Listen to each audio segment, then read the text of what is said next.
It's a very good afternoon to the Sportsfan Radio panel going live on the Sportsfan Radio YouTube channel. I might start off with you, Judge, and Gelding. It's a very good afternoon to the Sportsfan Radio panel. Got a bit of feedback there. Live on the Sportsfan Radio YouTube channel. Bit of feedback there. Apologies about that. Yeah. A little bit behind us, but we'll continue now. Judge and Gelding, the enigmatic St Kilda and Richmond. What is going on with those teams? Either of you can talk about it. Which St Kilda came? A good St Kilda came out to play Friday night, and a poor Richmond came out to play. So, and maybe the hype on Richmond, some of Richmond's younger players. Maybe the hype's being found out after they play 3 or 4 games. It's all right to play one good game and then say, oh, these could be the saviour.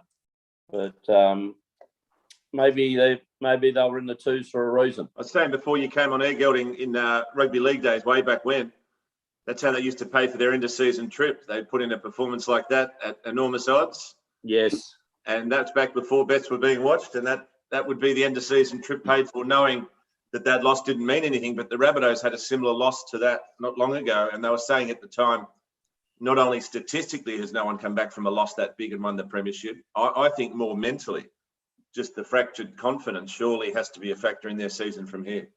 Oh, look, as I've been saying to Professor, Richmond have been fantastic for 4 years and all that, and these runs do come to an end, as they get a bit older and probably less hungry and things like that. But let me say, St Kilda were very good after copping a lot of flack over the last couple of weeks. But maybe something for the judge. I seem to find St Kilda played better when Marshall comes back and plays in the ruck and Wright as the resting forward second ruckman. Absolutely true, Gelding. They really match up well when they've got those two playing. And when one of them's playing or neither of them playing, they're just they're lost. That really gives them, particularly Paddy Ryder, I think he's one of the most underrated players in the league. He never puts in a bad game, Paddy, and he just straightens the whole team up. So and with Marshall there to back him up, because he can't do it the whole game, Paddy, these days. I think he's 33. It just gives him that sort of gives us that spine. Do they walk a bit taller, Judge? Oh, the two of them are in the side. Well, they're taller and they're getting such good delivery. I don't know what the hit-out count was, but it was massively in favour of us. You're winning the hit-outs 2-1 or whatever. You've just got much more opportunity. So, and look, it's not that St Kilda can't, it's just they haven't. They just haven't been playing with that sort of desperation that we have to have, because we're not that talented when you go through the team. So they certainly brought it out. I think they surprised Richmond, actually, by how hard they went. Well, does that, going back from last year, Professor and Judge, I thought St Kilda were a very good side to win a final and things like that. And I suppose the disappointing thing from a St Kilda supporter, and please tell me if I'm wrong, Judge, and that they weren't showing that before the bye. They would just seem to be, running around, having a bit of fun. But the desperation was back on Friday night, which, that it's got to be something. As a St Kilda supporter, that's what I would find frustrating, is that if they don't have a dip, they serve up, crap. But when they have a dip, they're competitive. I hate to say that if my auntie had a moustache, she'd be my uncle. But if we'd done well in those, or won those Sydney Adelaide games, which we should have threw away, we'd be right up there. We've actually been in a better position than we were last year. So it's been a kicking, which has been the death of us, and that improved as well. And so I don't this kicking, as we've been saying, it's between the ears, but suddenly it seems to be a lot better. I was going to say our regular columnist or appearance, Mark Fiorenti, won't like this, but 2 goals from Richmond. We're seeing more from the Italians in the Euros, and they've got everyone parked behind the bus, those Italians. I'm expecting Cavarotti to come back from the dead back behind the ball, because they are the most offensive team I think I've ever seen, but they're winning. But 2 goals, my word. St Kilda absolutely killed them after about the first 5 minutes. Richmond had plenty of chances early, but after the first 5-10 minutes of the game, it was all St Kilda. And some of the Richmond players, I had a look Saturday morning. 11 of the players had under 12 possessions for the game. So that means half your side, basically 11 players, were getting 3 kind of touches, and that could be 3 little handballs. So you're certainly not going to win with an effort like that. Yeah. But to take that away, that may have been brought on by St Kilda's pressure. So it also seems to have a very tall side, Richmond.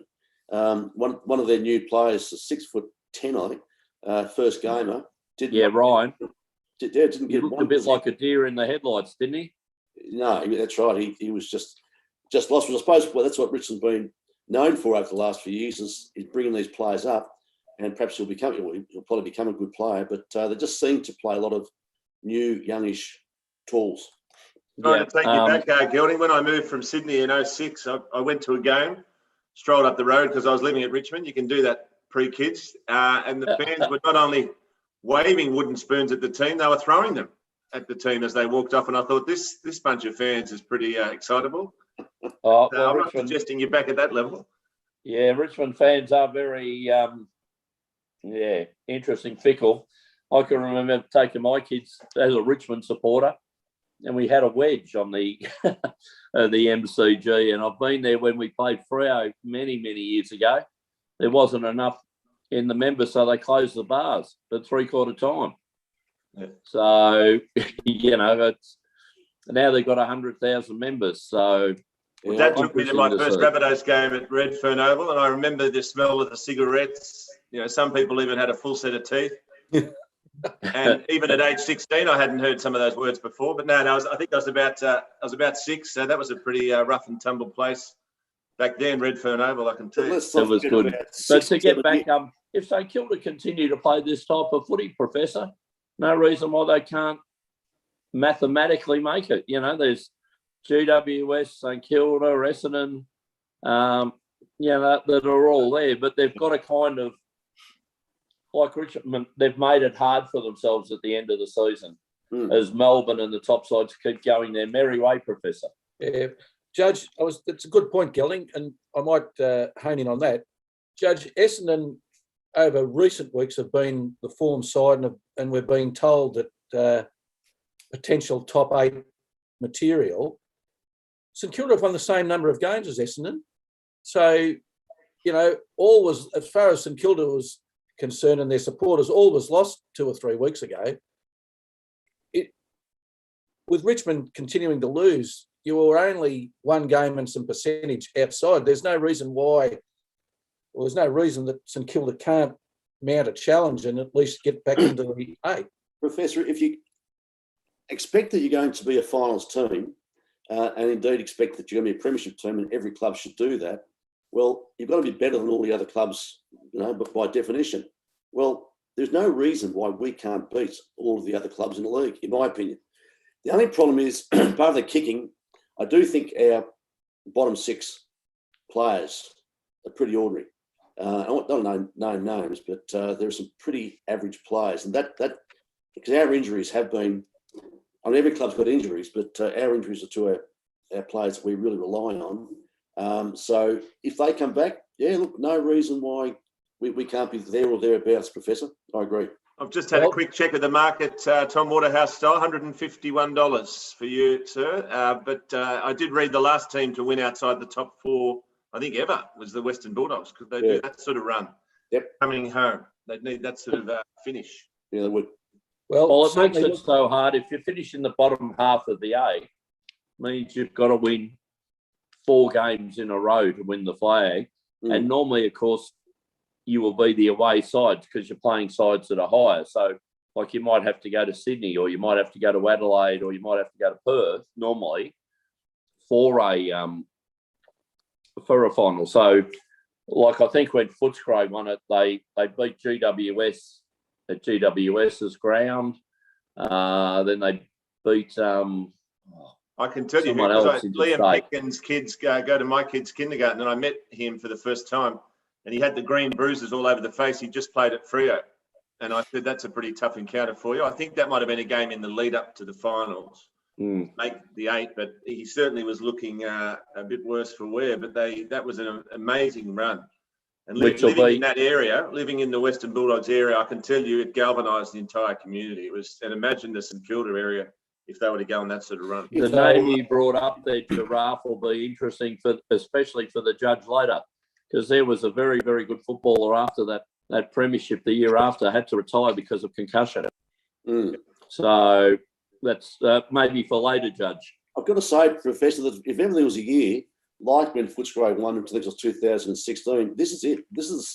It's a very fluky year this year. Teams you think are just about unbeatable, Geelong, they're not. Essendon, I thought were actually really going to make a charge, and they're beaten. But every week we see some surprise results. I must say, apart from Melbourne, which is pretty consistent this year, really well set up your team, but everybody else seems to be, vulnerable. It's interesting, just on that note, if I can very quickly, a very quick segue into rugby league. I always used to say that league was so unpredictable and that AFL, there seemed to be the haves and the have-nots. But with these, just very quick on the rule changes, what we're seeing in the NRL is the clear haves and have-nots, and there's some diabolical teams, whereas it doesn't seem to be the case as much in AFL. And I think that's to the detriment of rugby league, is that we are seeing blowouts where a lot of times I just couldn't pick it, and any team could beat anyone on any given day. So it's a credit to the AFL, whether it's intentional or not, but they seem to be getting the basket cases out of the basket and back onto the winner sheet. Not that St Kilda was the basket case, I'm not suggesting that, but you're not getting as big a disparity now, whereas in the NRL it is rampant. All right. With that segue, Paul, we may as well stay with you. State of Origin 2 tonight. Controversy on 2 levels. Number one, COVID wreaking havoc in Sydney, and the Deputy Premier saying we're not going to give up our State of Origin match, and also controversy and intrigue with Ronaldo Mulitalo, the Cronulla Sharks winger, being just this morning ruled unable to play for Queensland in State of Origin. We would have thought we're talking about a new Ronaldo after the Coke Dodger in the football. We've now got another Ronaldo making the news, and I don't mind confessing to you, Professor, I had to reread the rules on eligibility for State of Origin, and poor old Ronaldo, one of the rules out of about 18 of them, there's a lot of things about where you went to school, whether your dad played Origin, where you played your first game, but poor old Ronaldo's failed this test, is you had to have moved to Australia by the time you were 13, and he hadn't. So unfortunately, that's pretty black and white, or red and blue in this case. So there was a few people suggesting it's laughable that New South Wales is making a fuss out of this. Poor old Ronaldo, I think he landed in camp, was given his new tracksuit and the gear, and then he's told your show's over. On the basis that they couldn't work out the rules. So someone on Twitter fired up and said, can't you count to 13 up there, Queenslanders? And they said, we can count to 8 in a row. And that was quite a nice little response, because that certainly burnt in my memory. But it is a shame that sideshow is taking away from the game. And of course, Ronaldo was only called up because that teenage freak, Reece Walsh, who'd played 7 games, was going to play tonight. He pulled his hamstring in training, and Brad Fittler added a bit of fuel to the fire, suggesting perhaps it might have been not really a hamstring strain, perhaps Lance Franklin style, who had that hamstring strain for about 8 months when he was possibly on a strike. But yeah, so there's a lot of mind games, there's a lot of trash talk, and my favourite trash talk of the week, Paul Green, for reasons unknown, appeared in an advertisement for a very small furniture company, which was his mate's company, and called New South Wales a pack of marshmallows. Now, New South Wales very quickly is arranged to get a copy of that ad, and they're going to play that, I think, just before the boys run out. It's going to be up there with the Tommy Radonicus face slapping, I think, because that is a very strange thing to say when you've just lost by 50 points in the last game, calling the opposing big boppers marshmallows, Professor. That's got to be a first in the history of sport. Now, Well, I think Kevin Sheedy had the marshmallows, didn't he? Well, he Didn't was. Kevin Sheedy call the Kangaroos with Wayne Carey after they won the flag, called them marshmallows? Well, I remember Scotty Cummings spoke once And at after an event North I was Melbourne at. beat Essendon, the Yeah. North fans threw marshmallows at Sheedy. Well, Scotty Cummings once I met at a function, he said that he was playing so bad for Sheedy that he sent him out at halftime for goal kicking practice in front of the opposing Demons fans. So Yeah. I'd rather probably be called a marshmallow than that. But I'm stunned that Paul Green did that. I think whether he thought it was ironic or tongue in cheek, it's not going to work, and it will fire New South Wales up no end. With the game, Professor, obviously game 3 is in Sydney. That was why it would be very impressive if we can win games 1 and 2 in Queensland. I think it'll be a closer match. We are at $1.20, which shows what the market thinks. But I've been on the wrong end of many times when New South Wales has been priced under, say, $1.50 and we've lost, because I can assure you that this Queensland team will come out fired up. I don't think it'll be a cakewalk, this one. And even for the sake of the game, I'm almost hoping that it will be a close game. Not a Queensland win, of course, but just to get it back to a closer game, which is what we all love. Paul, tell us just about the teams. Are they pretty much as per game 1, or are there many changes? Well, Queensland's got quite a few injuries, so they're missing some of their best players. The real risk to them is this Reece Walsh was going to be called in. We always talk about the spine, and New South Wales spine is settled, but the Queensland spine, Harry Grant will have to step up enormously. He's the Storm number 9. Cameron Munster is the guy who could turn a game, and he's the one that we'll all be watching and waiting, because it's probably the same in your game. Your champions rarely have 2 games in a row where they're pretty ordinary. So you might find that Cameron Munster will play out of his skin tonight. And I'd even suggest, as a long odds bet, that he might even get a man of the match nomination if Queensland wins. The only way they can win is Munster playing out of his skin. Paul, Angus Crichton from the Roosters has come in to replace Trebojevic and Jake Trebojevic in the side. Junior Paulo going onto the field to start the game. How will the loss of Trebojevic affect the Blues? Well, it's similar to what I was talking to a mate about your Demons. They had so many options at full forward. It's always good when you have so many possible replacements. You're not scrambling around to find a team. There was 4 or 5 players that could have been picked instead of Crichton. That's how well New South Wales are travelling. So I don't think we'll lose too much. Every Blues favourite, Tommy Trebojevic, will be there, and his brother won't be, though. But his brother is a superstar who doesn't get the recognition. But Angus Crichton isn't far off, and the way he's playing and the way that he beat out at least 3 or 4 other players who could have taken that spot shows that New South Wales, more than just on paper, they're just on fire in all departments. I've never seen anything like it in my life of following Origin, how good they're going. But that does not mean that Queensland will not fire up tonight. I think that be closer than people expect. Gelding, Yep. just before you ask your question, in a 2-horse race, Gelding, Queensland are currently $4.25, and remembering that it's an Origin match. Yep. Just for people who aren't punters, what does $4.25 tell you about a team in a 2-horse race?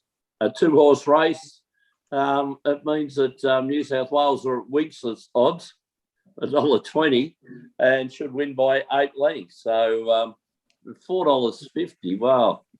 Well, the last side I can remember being that kind of odds was Collingwood 2 weeks ago to beat Melbourne, Professor. I told a lot of people to get on that. I've done the maths for you. It's a 23% chance, Professor, to be precise, $4.50 marking. So 23%. Well, $1.20 basically means if you play the game 5 times, New South Wales wins it 4 times. So $4.50, Professor, means they win, basically 1 in 5. It should probably it should be out there, so yeah, like if you play that game 5 times, Queensland's a 1 in 5 chance of winning it. And if you had told me that would be the price when we were losing 10 out of 11 series in a row, the turnaround is remarkable. And keep in mind, we lost last year's series. We were very well placed last year it almost was the unlosable series last year. So if it happens again, I'll have to go to therapy. Can I just ask, Professor? Yep. The reasoning behind changing it to a Sunday night, Paul, where, yeah, I know it's prime time TV. I don't think Channel 9, I would have thought, would have been happy with the traditional Wednesday night slot, where basically they was always getting huge TV ratings. And of course, now playing on a Sunday, not playing around this weekend. I don't Why agree the with that. change? I don't agree with that. But what I do think is Channel 9 will be celebrating because of this lockdown in Sydney, because everyone will be sitting there, bums on seats with their toilet paper and their cans of baked beans, and they'll just got nothing else to do. They can't leave the house, so they'll have to sit there, go to the toilet as much as they want, but they can watch a game. Wouldn't they have done that on a Wednesday? The ratings will be off the charts. Yeah, it probably doesn't matter what night it is, but you can't go anywhere. So there's just not much else to do. Gelding, I would expect that the broadcasters on a Sunday night prime time would be charging more to advertisers than during Wednesday prime time. So for the broadcasters, it's a windfall, both with ratings, given COVID and what Paul said, and also given the money that they'll make, because I would imagine the charges for advertising during State of Origin on a Sunday night would be astronomical. You Take won't that be on getting board, some of those Professor, ads but like what if you're about- watching late night what TV about for like the roof reverse? grouting or whatever. You won't be getting those smaller Professor, tradies advertising. I can tell you. Take that all on board, what you said about them making money and the ratings and that. But, you know, what they've lost, of course, is the Thursday night footy, the Friday night footy, the Saturday footy, which they probably, you know, were selling for big bucks and also getting plenty and probably putting on a movie that was 35 years old or 20 years old, you know. Mad It's a Max strange number decision. 25 I know or that the clubs, though, Lethal Weapon 25. that's it. The clubs are happy that they get a week off, though, in terms of the players resting up. It's a brutal sport. It's getting tougher than ever. But I do agree with you. If I'm running the sport, I wouldn't have had a week off. The momentum of the season seems to be lost, but all eyes are on this match. And the ratings, I can tell you, even with that game one debacle, and this is where I love this series.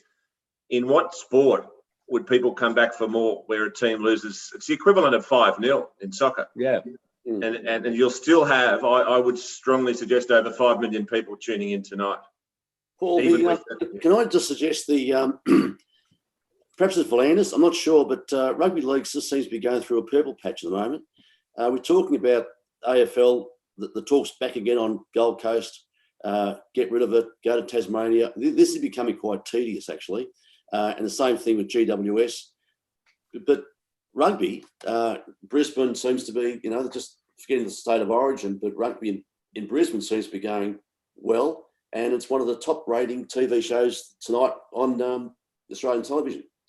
Well, Your Honour, I'll have to correct you because there are some real fractures, though, in the game. And we did touch on it earlier that the game itself is under threat through these rule changes where you're getting such one-sided scores. And that wasn't necessarily what contributed to State of Origin, but at club level, you are getting teams that are being belted by 50 points, and that's not good to watch. So that will impact the game.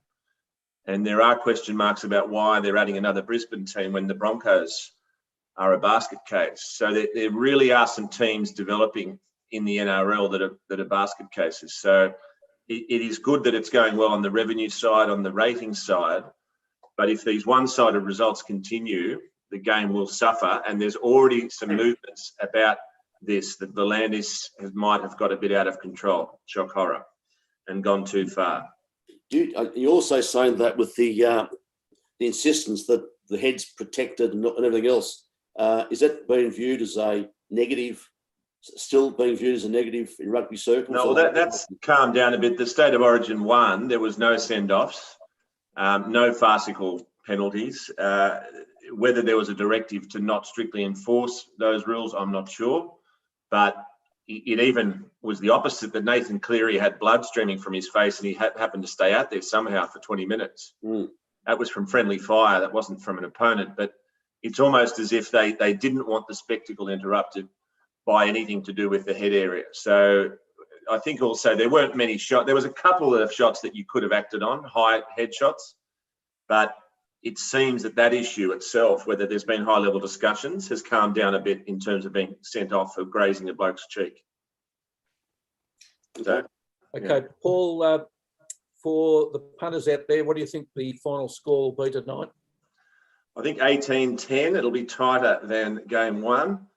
I would be suggesting an investment on New South Wales to win by 1-12. I just think Queensland will put it all out there tonight at their home ground, Suncorp Stadium. There's no better stadium in the country to watch rugby league, and that whole state's pride is on the line here.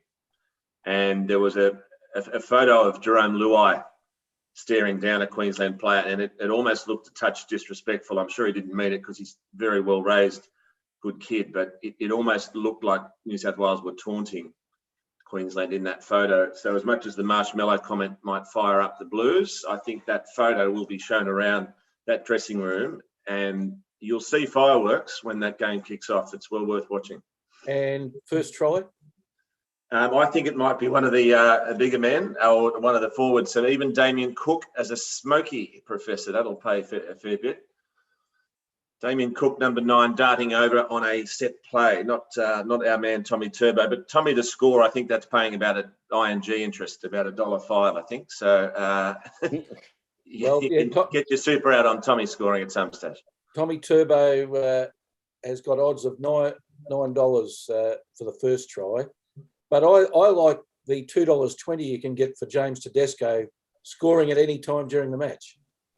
Yeah, well, that's get your super out stuff, because he is one of the world's best players. He's probably been a bit overlooked with Trebojevic, but that's a good throw at the dartboard, Professor. I like it. Is he carrying an injury, Giraffe? No, not that I'm aware of. He's still he's playing out of his skin, so I'm not aware of that, and we'll see what happens there. I think he's a big chance also at man of the match if New South Wales does win, Tedesco from the back. So, yeah, well, that's one thing I should ask you. Who is your tip for the man of the match? I'd go with Tedesco, actually. I think that he's going to have a big game from the back tonight. Nathan Cleary played very, very well in game one. He'd be the second choice. And, of course, Tommy Turbo. I don't think he can do it again. Surely not. Okay, Paul, we shouldn't leave rugby league before saying that the women's state of origin was decided on Friday night. A very close win to Queensland, 8-6. And I like one of the try scorers. Her first name said it all, Destiny Brill. Yep, well, it was destiny for Queensland to win one series. So let's let them have that, and hopefully we can win the other series tonight. It's a great name, Destiny. Is that a real name? Yes, that's her real name.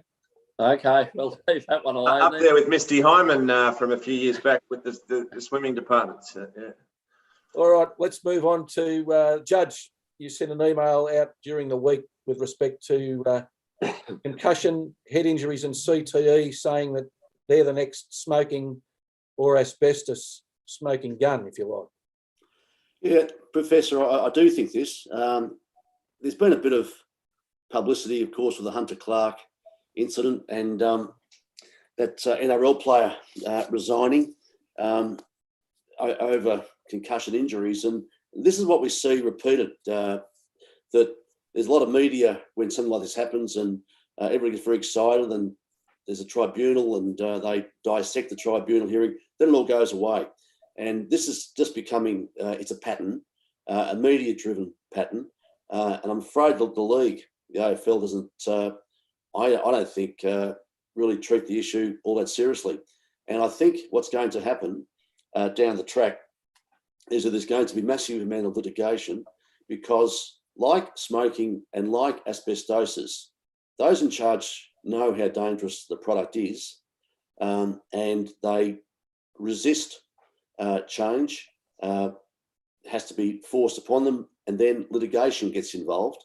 and litigation is what makes the real changes. Look at what litigation has done for smoking and asbestosis particularly.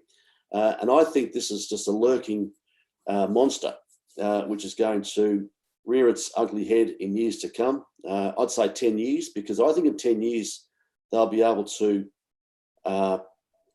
predict or analyse brains before people die and detect CTE. At the moment, CTE is only detectable post-mortem.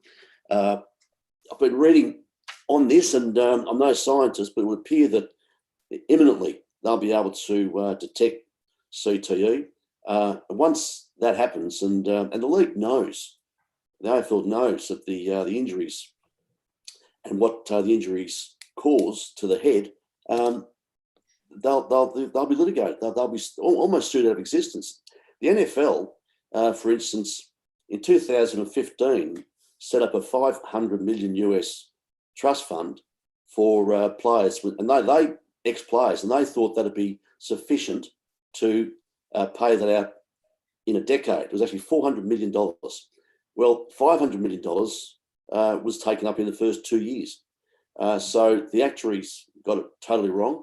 That's just the price that they pay in America. They think, well, we know it's causing serious brain injuries, serious effects on the players. We'll just pay them out, and that's just their attitude, because they feel they cannot change the game sufficiently, the nature of the game, to eradicate head injuries. Now, I think AFL can, and I think NRL can. Gee, Paul, I was looking at that Billy Slater hit, I think from 2017. He did not remember anything that happened to him in the previous 2 weeks. Horrific. Now, I'd hate to say this or predict it, but a bloke like Billy Slater, you have to think is facing a pretty crook future. I was going to say that show I love, You Can't Ask That, on ABC, the one about football. It's had Big Willie Mason on there, and he said he can't remember 2/3 of his games. And to see these retirement speeches, it's quite emotional, because not only is a player being forced out of the game when he's physically, apart from mentally, physically seems fine, like Boyd Cordner, who couldn't have given any more for New South Wales, the Roosters, Australia. What I worry about as a family man and a father, it's just tragic to think what happens from here, knowing what happened. I mean, Shane Tuck, they said it was the worst case they ever saw, and we all know what happened there. Just not only are these men retiring who've given it their all, you just know in their eyes the fear of what's to come. Paul, they did a survey of 111 deceased ex-NFL players who had had long careers to assess their brains for CTE. 110 had CTE. Now, in the general population, it's about 1 or 2%. So it's no doubt about it. And America realises that it's a problem, but that they'll pay their way out of it. I'm not sure the AFL could afford to pay their way out of the cases that are going to come. And it isn't like they always say with dementia and Alzheimer's, that's worse on those around you. I mean, that movie at the moment with Anthony Hopkins, it just shows it's not as bad on you. But the first person where this came to attention was Junior Seau, who shot himself in the heart so he could leave his brain to science. And you just have to think, to get to that point, how low you have to be. You become an alcoholic and you're beating your wife. It's just so brutal to think what could happen to these players as a result of simply giving their all for this game. And it really is sobering. Professor, I think the judge is just absolutely spot on. There is going to be that many claims coming out, and the AFL and NRL will just have to set aside so many millions and millions of dollars, and whether the game can afford it or not is something, because they have funds now to cover like knee injuries and when they need operations and when they fall on hard times. But I think the judge has got it spot on. Those figures, 110 people, just about anyone who plays football now would have been knocked out unconscious. And you know what? Unfortunately, it's not going to also be AFL. It's also going to be local footy. I was just Sean Smith. And can those clubs and the leagues in junior levels support them? Probably not, because they're operating, kind of money in the door, out the door. Well, the Sean Smith payout, and that wasn't a legal case. That was an insurance case. Now, most players don't have that kind of insurance. That was $1.4 million. And that was just a payout on insurance policy.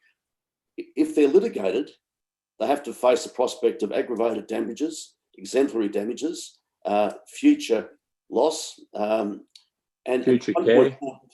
I want future care. $1.4 million will pale into insignificance for some of the existing players we know about. And as I say, it's coming. It's under the carpet at the moment. Peter Jess, I think, has got an action proposed. But if the AFL doesn't do something about it, the duty of care, which they are bound to, will be their pitfall in litigation. They'll fall over at that because they have got a duty of care to protect players. They know that it's dangerous. So I think they're Monty to lose big time. Well, that was Peter Volander's main defence when he was being attacked for his rule changes, is that we're protecting the head here. And it's very hard to argue about that. But it was just that it was so extreme and mid-season, the rule changes, that it took everyone by surprise. But the intention was good. And we have mentioned that we've taken the shoulder charge out of our game. And if you Google the biggest hits in rugby league, a lot of them involve shoulder charges. So that's a good step. And the head does have to be sacred. But there are so many unintentional hits to the head in rugby league where someone's falling.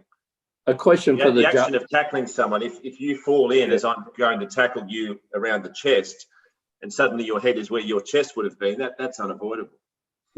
The question, Judge, just thinking about, you're saying the AFL and the NRL. Is it possible the NRL and AFL could throw the clubs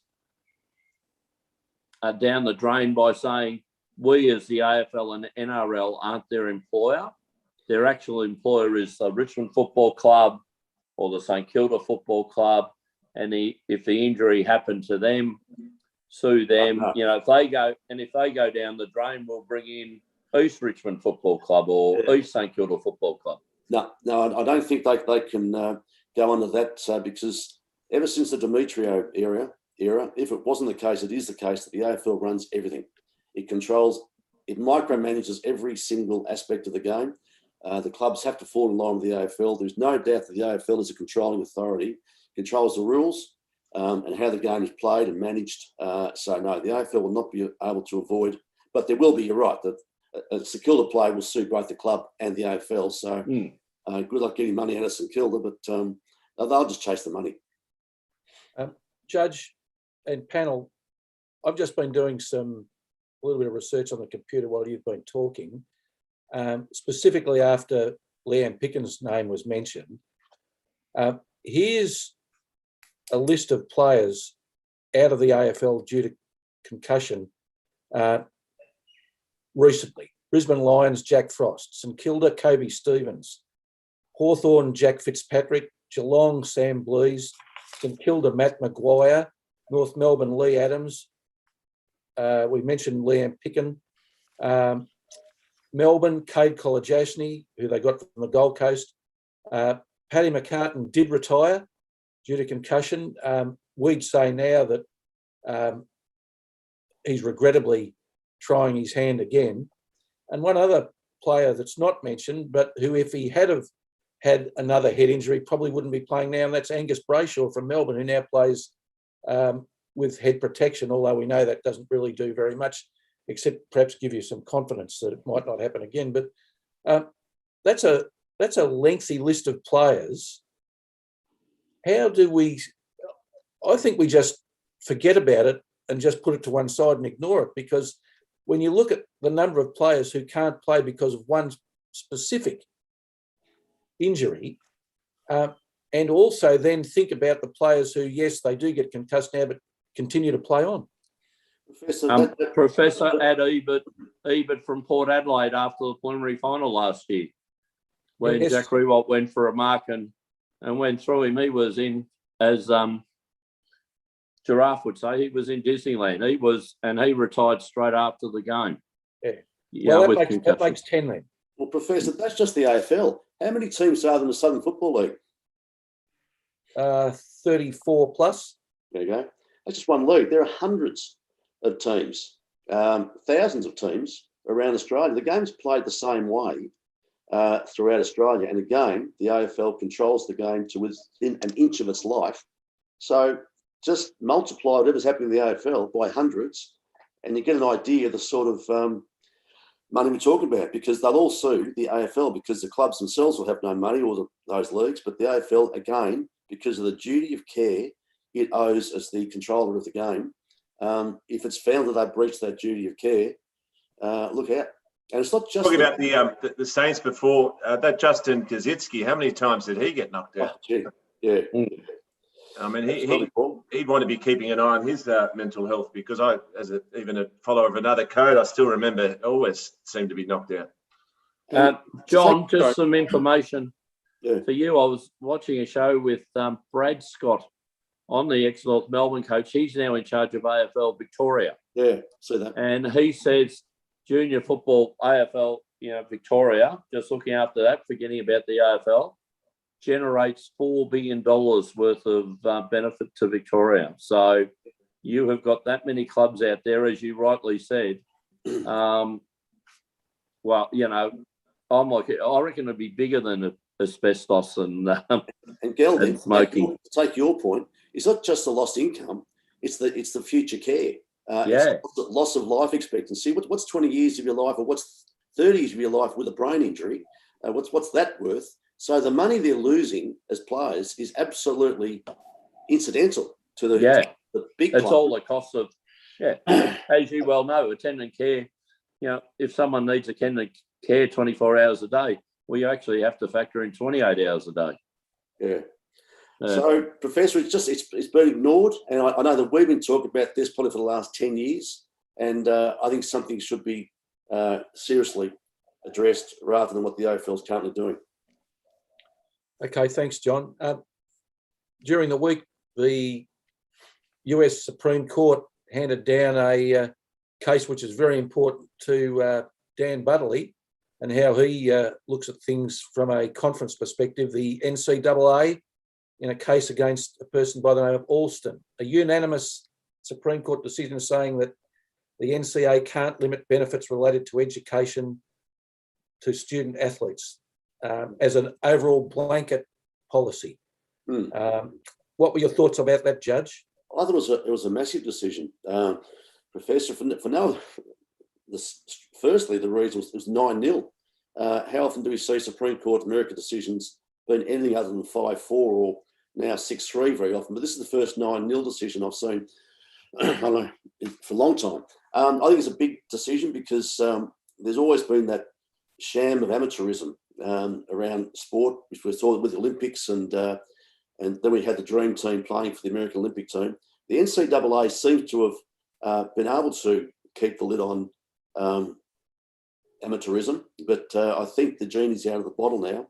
And it was interesting, it was done on antitrust laws. It's called the Clayton and Sherman Act in America, but it doesn't matter how it's done. It's the genie's out of the bottle, and I think we'll see a lot more players getting compensation, for instance, for their personality rights and identity rights and that kind of thing. Judge, perhaps for the viewers who are unaware, what's antitrust legislation all about? It's like trade practices here, and when you've got a monopoly over a game, you can't stop anti-competitive practices. It's the same as Section 52 of the Trade Practices Act, as it were. It's where competition is stifled, and where, for instance, footballers aren't able to ply their trade, or people aren't able to ply their trade because of restrictive trade practices. We've long said, Professor, that if anybody takes on the salary cap in the AFL, they'll probably be successful. And that's why I think the women will take on the salary cap in the AFLW in future. So it was basically anti-competitive practices going on as determined by the Supreme Court in the NCAA, and which has always been amateur. But there's a lot of money being made, and it's not being made by the athletes. So it's pretty that Dan's not here today, because I'd love to see his perspective as a conference leader, what's what they think is going to happen in America. But I think it's very important. It's not, we're not talking about small dollars and cents here, Judge. The award made to Alston by the lower courts was in excess of $200 million US. Yeah. Well, they don't make it around America. And just to go back what we were saying before about the CTE injuries, that's a sort of judgments that you get now for not paying due heed to, in this case, antitrust laws. I did my thesis on Trade Practices Act at uni, and the Rabbitohs, if you can believe it, that was when they were kicked out of the comp with the Super League rule. But the rugby league effectively was being told you can't give one team 10 million and another team not 10 million because it's unfair. That argument didn't work. They run the game, they can do what they like, but obviously a very different outcome to the American outcome. They were entitled to do what they did with the Super League, but they decided to unite the competition again of their own volition as opposed to legally being required to. Paul, you might be interested that about the costs award. $33 million in costs and fees were awarded against the NCAA.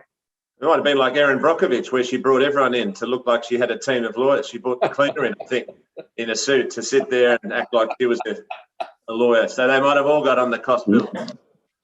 There's one about to jump at Werribee for you, Gelding, called Without a Cause. That could be appropriate for I was American just going to sporting say body. a bit earlier at Casterton, the Tip Eckhart just won quite comfortably, Professor. So we're one out of two so far today. Now, Gelding, we might segue that to racing. It seems to me that over the last 2 weeks, it's been very difficult to tip winners given the state of the Victorian tracks at somewhere around a heavy 8. Because you are unaware of how the pattern of racing, well, you know how the pattern of racing will develop. You're unsure as to how the rider will ride the horse. Yes. As we took yesterday, for an example, and on the show That's Racing, Professor, we said, have a look at the first couple of races on a wet track, normally horses from the back and with rails out. It proved to be that you had to be up the front or leading because horses weren't coming from behind, you know. If you were sitting second or third last, 8 lengths off the leader, you were just out of the race, and interpreting that. And that's, I suppose some people will say that is the skill of trying to pick winners and things like that. But I don't know. Until you watch those first couple of races, do you hold off having all your bets? I don't know. Very hard to do a racing show at 10 o'clock when you don't know how the race course is going to run. I think biased tracks, and they do move these rails in and out. So, yeah, another variable, Professor. Well, I was thinking about the variable last night, and it just seemed to me that one of the filters we perhaps should add is once the track gets past a soft 6, that you might either A, put the money back in your pocket, or look at a race course where the going is a good 4. Well, yeah, that's, Professor, as we said on the show, we warned everyone, take care. We got 2 winners and a placing and a third out of the 4 tips, which was quite good. But both the winners were leaders and led. So, whether you have to take the calculated risk, Professor, but you still don't know. Like Caulfield with the rail out 12 metres, yesterday you had to be a front runner.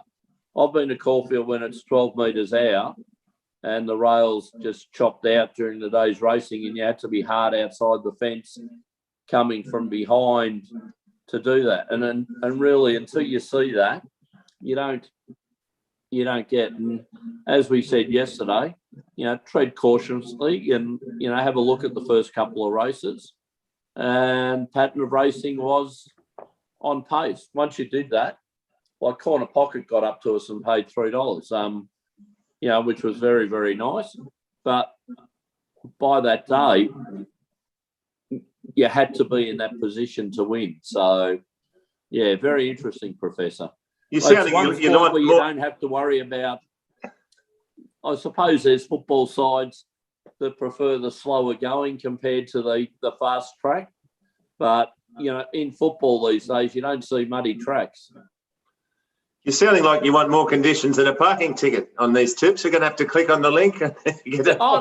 Look, we take them in. All we say, Paul, is when you're doing them well in advance. Yeah. My tips may change from 10 in the morning till after I've seen the first 3 races. With the pattern of racing, because most horses don't change the way that they run. You never saw Winks leading. Black Caviar always set up there on pace. So different horses have different patterns of racing. Unfortunately, your tip didn't do any good in the race to Werribee, Paul. Number one.